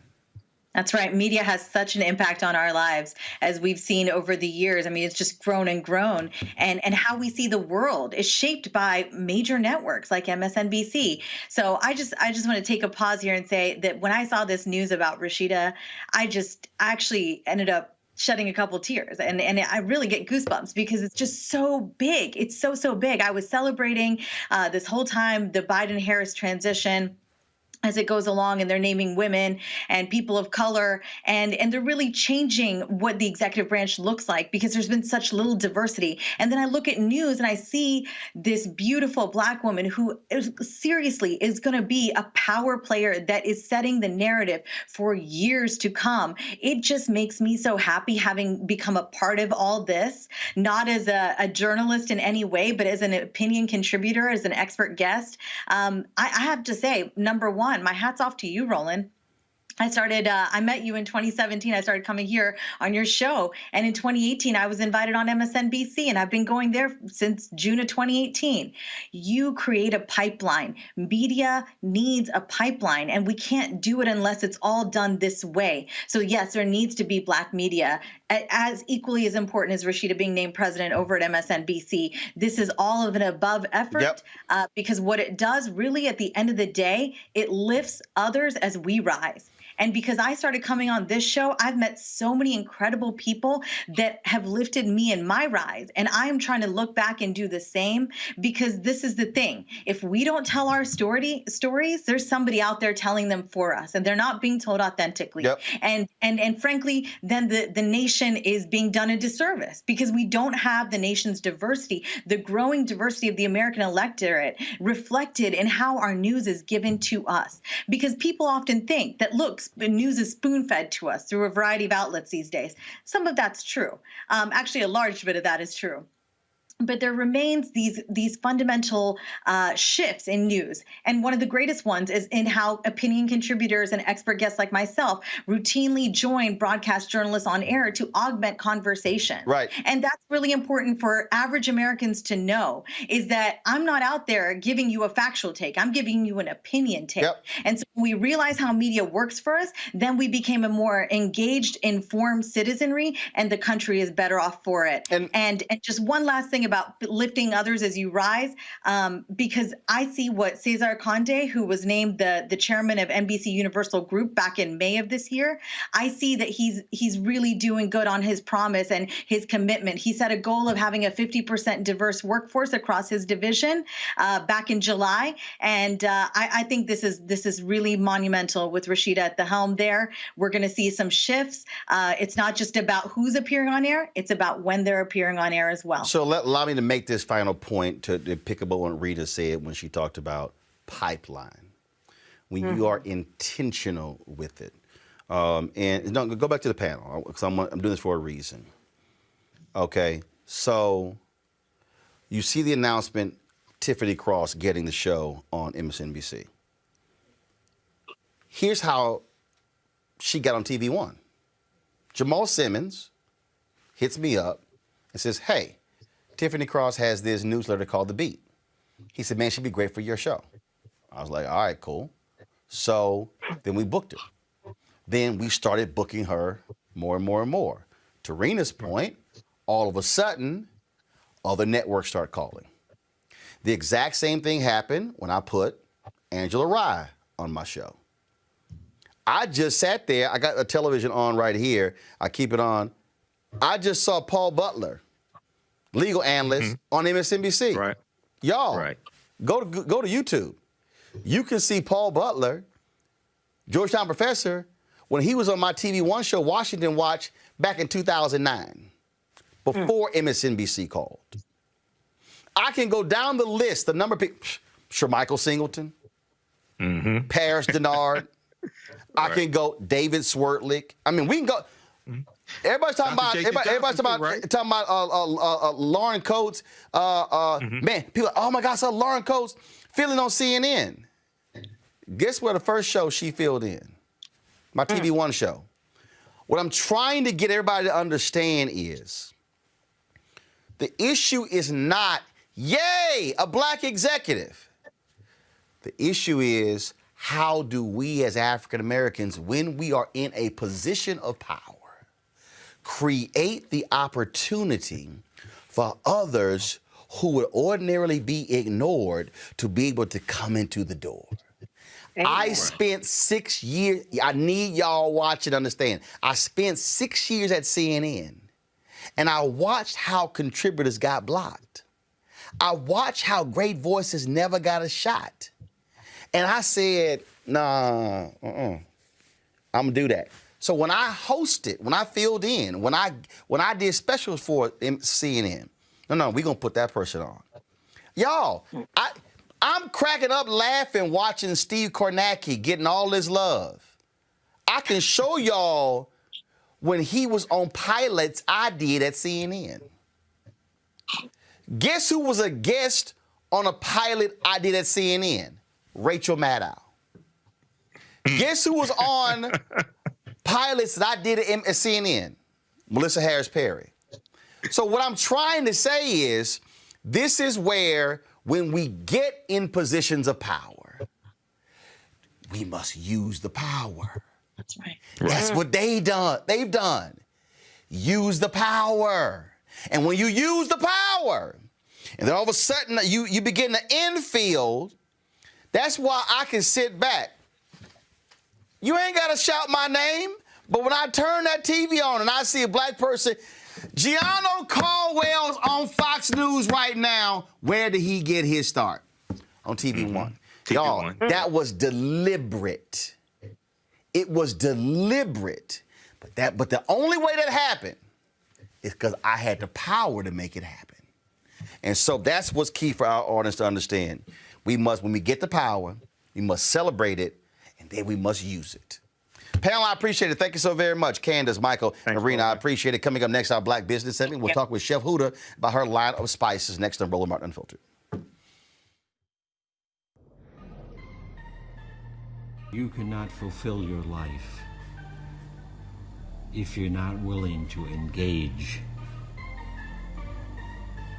in the tactics and strategies that makes your own life grow and helps you to build the community in which you want to live. Voting is a singular method for a people locally and regionally to govern themselves. When the going got tough in business, David Perdue outsourced American jobs overseas. In a deposition, Perdue testified he spent most of his career outsourcing. You made a career out of outsourcing? How do you defend that? Well, defend it, I'm proud of it. When the going got tough in the Senate, Perdue hid in the airport bathroom and even stole someone's cell phone who asked him a tough question. You stole my property. When the going got tough with COVID, Perdue hid critical information while selling his own stocks. Records show that Senator David Perdue bought and sold stock shortly after a private Senate briefing on the virus. It's not just that you're a crook, Senator. You're attacking the health of the people that you represent. Now Perdue won't even face his constituents, backing out of debate after debate. Enough incompetence, deceit, corruption, division. Change has come to Georgia. Change is coming to America. Georgia needs a real senator, not a chicken Perdue. Midas Touch is responsible for the content of this advertisement. All right, folks, real quick here. Amazon, I got to tell you this story here. Amazon has removed a particular doll from their store shelves. Let's just say it had a little problem on the race side here. The doll was described as a dolly yearning 14-inch adorable black doll with casual red skirt and colored dirty braid fashion, gorgeous doll for 83 plus. A Chinese company who has been working with Amazon for less than a year posted the doll for sale on Amazon. Many find it interesting that when the Chinese company posts white dolls for sale, it doesn't place race or the word dirty in the description. Although Amazon has recently removed the doll, many people aren't letting Amazon off the hook. Earlier this year, Amazon had to remove another product from its site. This time, it was a pair of shoes described as nigger brown. Some people have had enough, and some are saying to boycott Amazon as a result. But again, that doll has been yanked. All right, folks, every Tuesday we talk to a black business owner about their company and their wares. And so joining us right now is Chef Huda. She has a new line of spices coming out. So Huda, what's up with these spices? What's up with this line of spices you got coming out? Roland, how are you? Great. Good, good, good. So I started Just Savor Spices because I wanted to put salt-free options into the universe that were bold in flavor and healthy. Since then, we started the company, and we've been doing wonderful. Everyone's cooking at home right now. We've extended the line to offer traditional salted flavors as well. We also have gourmet salts and gourmet sugars. All right, okay, hold on. I need you to explain what the hell are gourmet salts. I mean, where I come from, salt is salt. Okay, it's some white damn salt. It come in a bottle. Like now we got gourmet salts. Listen, I knew you were going to ask. So we have they're basically flavored salts. So we have our Merlot salt, which is flavored with Merlot wine. We have our apple wood smoke, which is one of my favorites. It has a smoky flavor to it. It's beautiful on a lot of different things. And we have ghost pepper salt. So when you say gourmet, it just means that you're working with the highest quality of ingredients, but you're also adding flavors as well. Okay, so you also got gourmet sugar? Yes, so we have a maple sugar, which is reduced down, basically maple syrup, and it's beautiful for baking, especially during the holiday season. All right, so with these spices, first of all, where can people go to actually get them? So justsavor.com is where we're selling them, and currently we have extended our Black Friday sale. So right now there are items on the website that are 40% off. We have our spice box, which is perfect for holiday season. It includes 3 spices, a cooking class from me, and recipes from me. So it's a wonderful thing, especially because everyone's cooking this holiday season. So justsavor.com, y'all. This is the website. Go to my iPad, please, and so you'll see the website here. And once you go on here, you'll see all the stuff on here. So when you were putting this together, why? Yeah. Why? What? I mean, were you not satisfied? Like I'm sitting here, explain this: jam and jerk, spicy garlic madness, ghost pepper, sea salt. What the hell? We got international flavors, holiday gift box. Then we got the fire and smoked holiday gift, Cajun kick, southern sweet heat barbecue, applewood smoked sea salt. Yes. So for me, just like a lot of business owners, we had a catering company, and I also was doing private chef gigs for some of my clients before COVID. And of course, we had to pivot. I started the Spice line a couple years ago, but kind of put it on the back burner because we were doing so well with the catering and appearances and things like that. And COVID kind of came in and just said, hey, we have to pivot. And I thought it was a perfect time to bring these options to people and hopefully inspire people to share recipes and share moments with people over food. All right, then. And so also let people know you're giving 10% to charity? Yes, absolutely. So part of my brand has always been to give back to our communities. So every purchase, we give back about 10% to different charities that we work with. I'm an ambassador for American Heart Association. That's one of the reasons that we started with the salt-free line, because I think it's really important that we all do something that's near and dear to our heart, especially in this trying time. All right, then. Chef Huda, we certainly appreciate it. Congratulations on this line. You're right. Everybody has to pivot. And yes, a whole bunch of people who ain't got no clue when it comes to cooking. And they need as much help as they can. Praise the Lord. I've been cooking since I was 8, baking since I was 7, so I'm good. Yeah. Mom and Daddy handle their business, so we straight, but you're absolutely right. We appreciate it. Thanks a lot.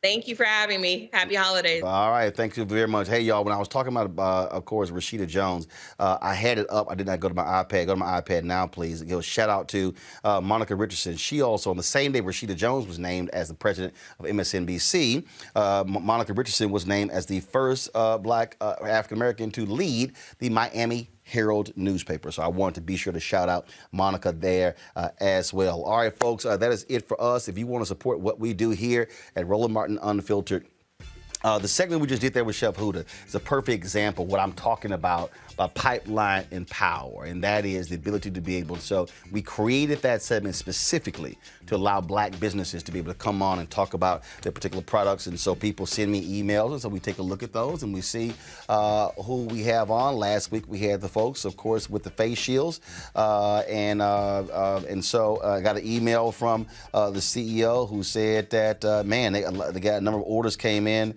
as well. folks are gifting these things. And so this is why we do what we do. We are independent. No corporation owns us. I don't have Comcast's money. I ain't got Byron Allen's money. I don't have Robert Smith's money. I don't have Viacom, AT&T, Verizon money. We are building something here that we are able to control the narrative and actually build capacity. Okay, our goal is real simple. Our goal is we want to be able to build this, not just one show, but multiple shows, have much larger staff, be able to cover more things across the country. So your support is vital. If you want to join our Bring the Funk fan club, you can do so by going to Cash App, $RM Unfiltered, PayPal.me/R Martin Venmo.com/RM Unfiltered. You can also send us a money order to New Vision Media, Inc., 1625 K Street Northwest, Suite 400, Washington, D.C., 2006. And so we ask that you do that because, again, we want to build a strong Black-owned platform where we are in control of the narrative and control our destiny. Tomorrow's on the show. Check out my John Ossoff interview that I did when I was in Georgia over the weekend. Looking forward to that. Y'all folks have an absolutely great day. Talk to you later. Hi!